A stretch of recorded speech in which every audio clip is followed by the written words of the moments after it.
انا بقولها بالنيابه عنكم ان انتم بتساعدوا اخيرا، لكن احنا سعداء وعشان كده احنا بنقول يلا نصلح مصر. خلاص ابتدي قول لنا ازاي هتصلحوا مصر وكده الفكره.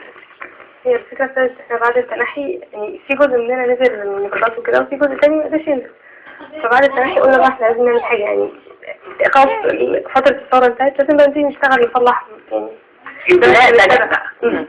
بس احنا كان أول يوم بعد التنحي على طول اتقابلنا في الميدان. احنا تقريبا كنا نازلين ننزل السور حاجة كده يعني. انا عارفة ده كان بالصدفة صح؟ هي كانت صدفة.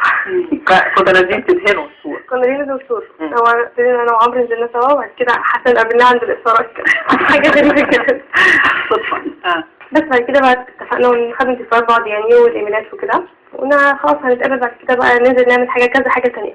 ابتدت الأول بالمتحف، رحنا المتحف بعدين فكرنا بقى لازم يعني خلاص بقى التنظيف نعمل حاجات بقى أكتر. رحنا مدرسة عملنا ايفنت للشهداء. عاملين برضه مؤتمر ان شاء الله يا رب ينجح. لا ان شاء الله ان شاء الله. طب جميل، احنا عايزين نعرف يا عمرو تقول لي عدد الاعضاء اللي انضموا ليك. حسن. ايوه حسن تقول لي. هو حتى بيشاور لي ان هو لا انا عارفه.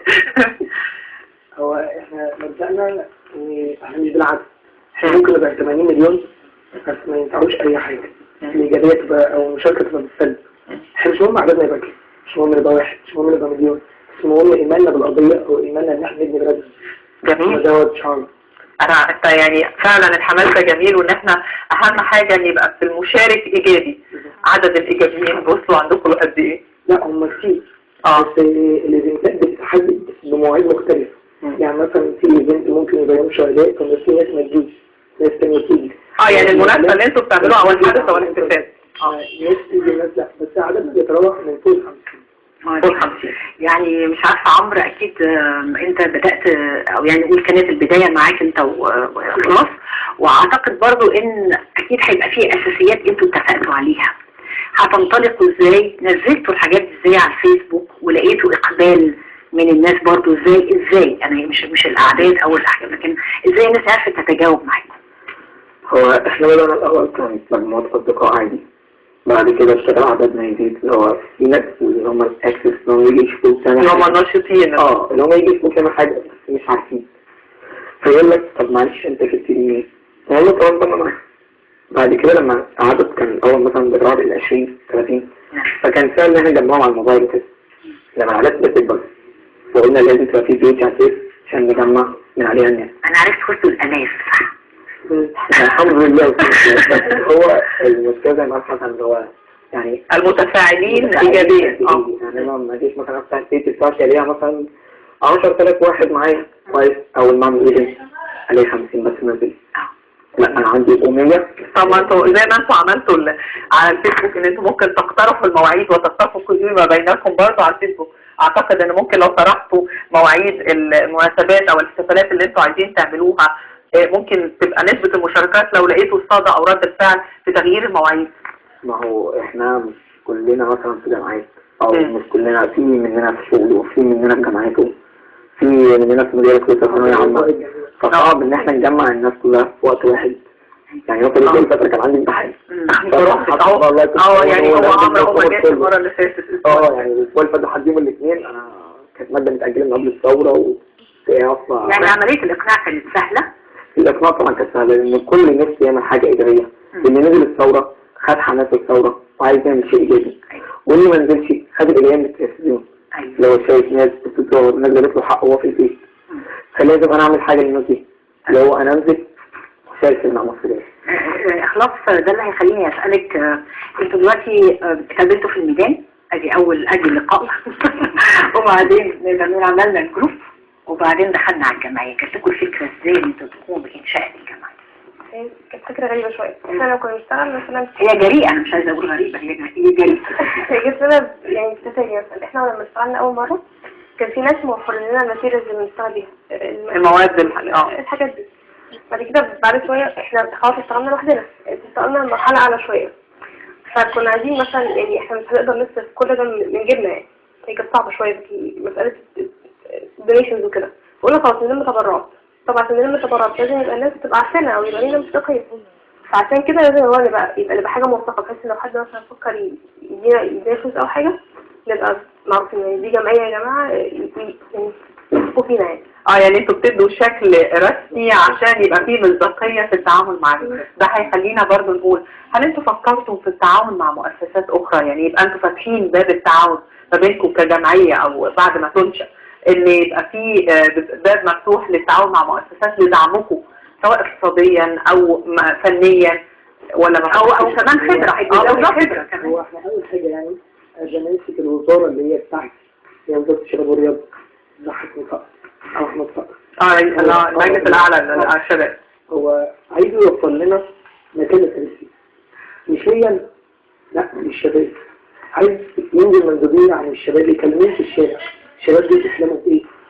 في مركز اسمه مركز تدريب الشباب واعداد القوات. المركز دوت الله اعلم مفتوح مش مفتوح، بس كل ما عدى عليه الاقي هو مقفول. مقفول ليه؟ حاسه ان انت حاسس ان في قصور في التوعية الثقافية بالنسبة للشباب او حتى الاخذ برأيهم انه يقولون ليهم رغم كل هذه الثورة اللي هي طلعت ونبتت بالفعل من الشباب للشباب وللكل، رغم كده هناك قصور. لان احنا في الجمعية بتاعتنا ما رحناش المعادي ما رحناش الدقي، احنا رحنا بلاد العيلة سيدة زينة المرج. احنا عايزين الاماكن اللي الناس مش حاسة بيها اللي ما وصلهاش احنا اللي نوصلها. هو اكيد لسه احنا في مرحلة استقاط الانفس، يعني احنا يعني النفس احنا لسه بناخد نفسنا، فده اللي ممكن نديك هو سرعة الشباب متصور ان هو في تباطؤ او في لسه عايزين نصلح مصر فعلا. انا قلت بدون الامكانيات وسيبونا نشتغل خير جنود الارض.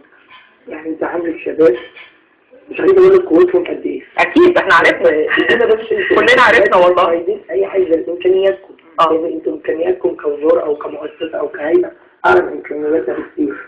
بدون الامكانيات واحنا مفرغين وقتنا كله لدراستنا والمصر مفيش حاجه ثانيه. عمرو منى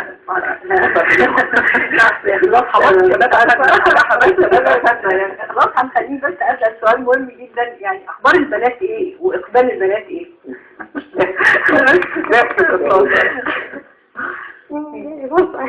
ايوه اتفضل.